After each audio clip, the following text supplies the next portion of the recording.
তোমালোকৰ হাতত থকা সংখ্যাবোৰ এতিয়া কৈ যাবা দেই কোৱা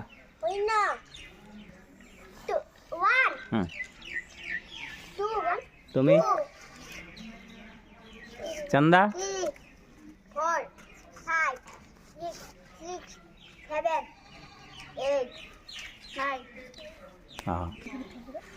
এতিয়া আমি কি বনাম এই সংখ্যাবোৰৰ পৰা আমি একোটাকৈ দুটা অংক বিশিষ্ট সংখ্যা তিনিটা অংক বিশিষ্ট সংখ্যা বনাম নহয় জানো এতিয়া তোমালোকে 57 বনোৱাচোন 57 কিমান কিমান হ'ব 5 আৰু 7 উঠি আহা 5 কোন হয় আগত আহিব লাগিব নহয় জানো 5 আগত আৰু 7 দেখাই দিয়া 5 আৰু 7 দেখাই দিয়া 5 আৰু 7 কিমান হ'ল কিমান হ'ব 57 কিমান 57 ভেৰি গুড যোৱা